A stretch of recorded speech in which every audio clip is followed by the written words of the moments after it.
Helena Carter sat at her drafting table, the soft glow of her desk lamp illuminating pages filled with intricate sketches. Her hands moved steadily, tracing lines that would soon become blueprints for a sustainable community center project she hoped would redefine her career. The scent of fresh ink mingled with the faint aroma of coffee lingering in the air, grounding her to this moment of focus and purpose. But as she paused to stretch her stiff shoulders, memory surfaced unbidden. She thought back to her childhood home, modest but warm, where life had always felt like a balancing act. Growing up alongside her younger brother Liam, Helena quickly learned what it meant to shoulder responsibility. While Liam received new sneakers and the latest gadgets without question, Helena wore hand-me-downs and worked part-time jobs through high school just to afford basic necessities. She remembered one particular morning, the smell of pancakes wafting through the kitchen, laughter ringing out as their mother dished them onto Liam's plate while Helena quietly ate cereal. It wasn't resentment exactly, more like an acceptance of roles long established. Their father often praised Liam for even the smallest achievements, while Elena's accomplishments were met with a casual shrug. You're already doing fine. The phone call came late on a Tuesday evening, shattering Elena's quiet routine. On the other end was Liam, his voice cracking under layers of guilt and desperation. They fired me, he admitted, barely holding back tears for being late again, but it wasn't my fault the bus broke down and my boss is such a jerk. Elena sighed deeply, pinching the bridge of her nose. She knew better than to take his excuses at face value. Chronic irresponsibility was Liam's hallmark, yet here he was once again asking for her help. And despite herself, she couldn't say no. I need somewhere to stay, he continued. Just until I get back on my feet. My landlord's kicking me out by the end of the week. Glancing around her sleek downtown apartment, Elena hesitated. The space was small, designed for two, not three, and cluttered living conditions weren't something she relished. Still, she found herself saying, let me talk to Daniel first. Daniel, her boyfriend of 2 years, raised an eyebrow when she broached the topic over dinner. Are you serious? He asked, setting down his fork. Liam's been nothing but trouble every time we've dealt with him. Do you really think letting him move in is a good idea? It's temporary, Elena insisted, though doubt crept into her tone. He needs help right now. We can manage for a few weeks. Daniel didn't look convinced, but he nodded reluctantly. Fine, but don't expect me to babysit him. 2 days later, Liam arrived with 2 overstuffed suitcases and a sheepish grin. Within hours, Elena's meticulously organized apartment transformed into chaos. Clothes spilled onto the floor, pizza boxes piled up on the coffee table, and her expensive shampoo disappeared within a day. When Daniel walked in after work to find Liam sprawled on the couch scrolling through social media at 4 p.m., the tension between them became palpable. You said this was temporary, Daniel muttered to Elena later that night. His jaw was tight, frustration simmering beneath his words. How long are we supposed to put up with this? Elena bristled defensively. It's not easy for him either. He's trying. Trying? He's not doing anything except taking advantage of your kindness. As the weeks dragged on, Elena began noticing subtle signs that troubled her. Liam rarely mentioned job hunting, brushing off inquiries with vague promises of researching opportunities. Instead, he spent most of his days lounging around or chatting with friends, his energy seemingly boundless compared to Elena's exhaustion from juggling work and household responsibilities. One afternoon, while tidying up the living room, Elena stumbled upon something unsettling, her laptop open to an email thread detailing her upcoming promotion. She frowned, scrolling through the messages. Hadn't she closed this before leaving for work? A chill ran down her spine as she recalled catching Liam snooping through her things the previous week. At the time, she chalked it up to curiosity, but now suspicion gnawed at her. When confronted, Liam shrugged nonchalantly. I was just checking something, he said, avoiding eye contact. No big deal, no big deal. Elena snapped, anger bubbling to the surface. This isn't your business, Liam. You have no right to go through my personal stuff. Oh, relax, he shot back, rolling his eyes. Like you weren't going to tell me anyway. Always so secretive. His dismissive tone struck a nerve. For years, Elena had shouldered the weight of their family dynamics, sacrificing her own needs for everyone else's benefit. Yet here was Liam acting as though her efforts were meaningless, as though her successes belonged to him by default. That night, unable to sleep, Elena replayed the conversation in her mind. Was she being paranoid, or was there truth to her instincts? Either way, the cracks in their relationship were widening and she feared what might happen if they fully split apart. Elena's days became a blur of tension. as her carefully constructed life began to unravel under the weight of Liam's presence. At work, she tried to focus on finalizing designs for the community center project, but her mind kept drifting back to the chaos at home. Every time she walked into her apartment, she felt like an intruder in her own space. Liam's belongings cluttered every surface, dirty dishes piled up in the sink, sneakers kicked off haphazardly by the door, and his phone charger perpetually plugged into the outlet closest to the couch where he spent most of his time researching opportunities. Daniel's patience was wearing thin. One evening, after finding Liam sprawled across the couch scrolling through social media at 10 p.m., snapped. "This isn't working," he said, pacing the small living room. "He's not even trying, Helena. He's just taking advantage of you." "Give him some time," Helena replied, though her voice lacked conviction. She wanted to believe Liam would turn things around, but doubt gnawed at her. Still, she couldn't bring herself to confront him directly. Instead, she buried her frustration in work, throwing herself into long hours at the office to avoid facing the growing rift between them. The breaking point came unexpectedly. Elena had been preparing for a critical client presentation when she realized her laptop was missing from her desk. Panic surged through her as she searched the apartment, finally discovering it open on the dining table. Liam sat nearby, scrolling casually through her files. "What are you doing?" she demanded, her voice sharp with anger. "Just checking something," Liam said without looking up, mirroring the dismissive tone he'd used before. "This isn't your business, Liam," Helena shouted, snatching the laptop away. Her hands trembled as she scrolled through her emails, heart sinking when she saw that several important attachments had been deleted. "Do you have any idea how much trouble you've caused?" Liam rolled his eyes, unfazed by her outrage. "Relax, Stella. It's just a computer. You'll figure it out." The casual cruelty of his words cut deeper than she expected. For years, she'd sacrificed for him, bending over backward to ensure he never fell too far behind. Yet here he was, treating her efforts as if they meant nothing. The resentment she suppressed for so long bubbled to the surface, threatening to spill over. That night, Elena lay awake, staring at the ceiling while Daniel slept beside her. She replayed the argument with Liam in her mind, each word echoing louder than the last. Something inside her shifted, a realization that maybe Daniel was right. Maybe she couldn't keep carrying everyone else's burdens without losing herself in the process. The next morning, Elena decided to set boundaries. Over breakfast, she addressed Liam firmly. "You need to start looking for a job seriously. I can't keep supporting you indefinitely." Liam smirked, leaning back in his chair. "Oh, come on, sis. Don't be dramatic. You're fine. You make enough money for both of us." His condescending tone ignited a spark of defiance within her. "No, Liam, I'm not fine. And neither are you. If you don't shape up, you'll have to leave." For the first time, Liam looked genuinely surprised. "You wouldn't kick me out."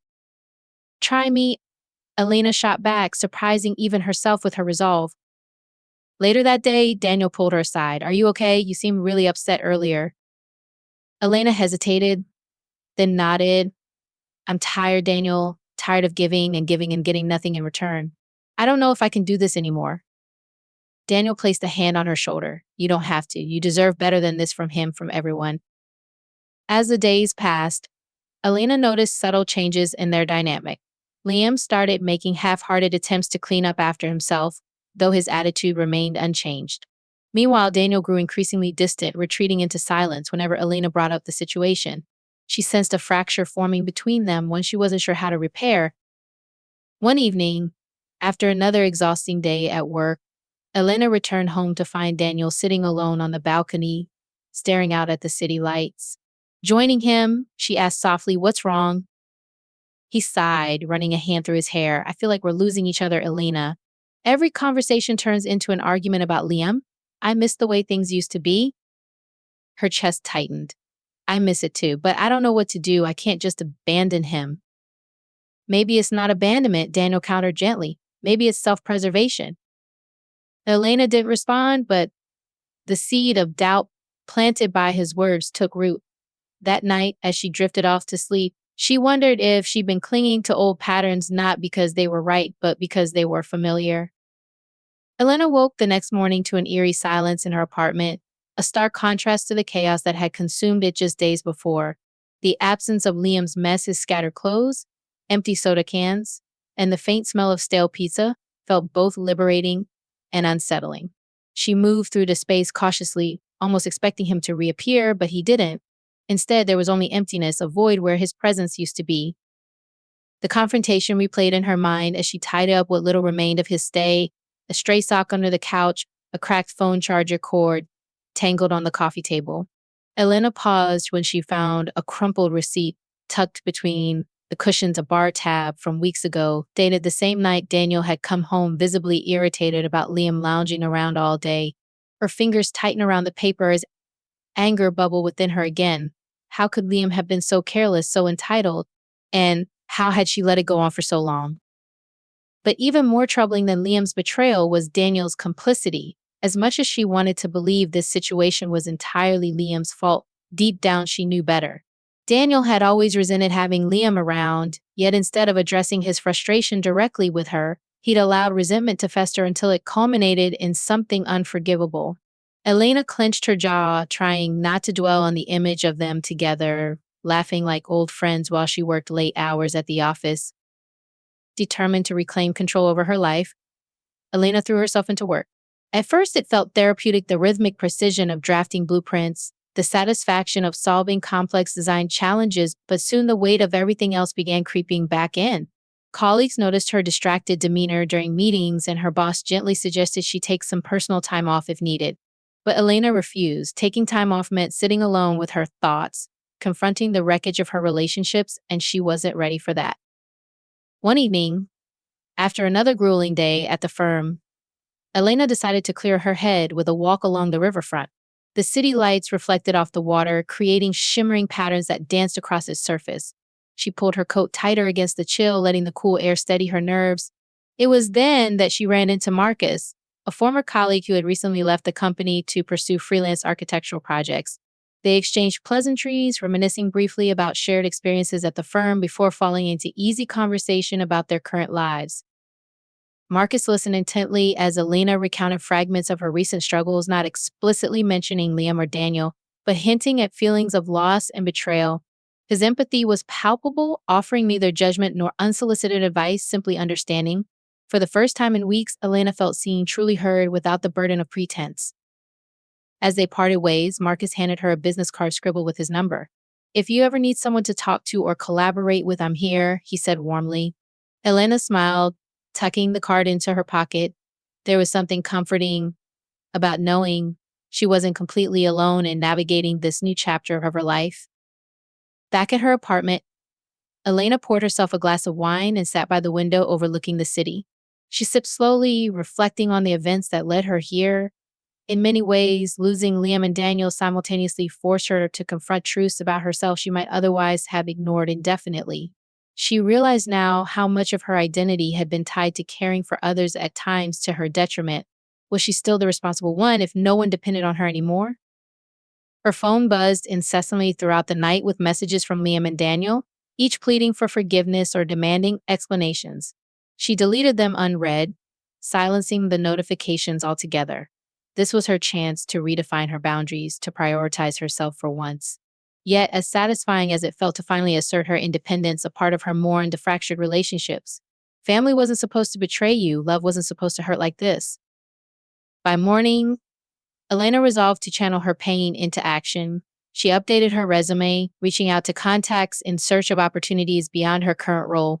She also started sketching ideas for a passion project, an urban garden designed specifically for low-income communities, inspired by memories of her modest suburban upbringing. Each stroke of her pencil carried a sense of purpose, a reminder that growth often emerges from destruction. Still, the road ahead promised uncertainty. Rebuilding trust, whether in herself or others, wouldn't happen overnight. But for now, Helena chose to focus on small victories, clearing out Liam's belongings, setting professional goals, reconnecting with people who valued her authenticity.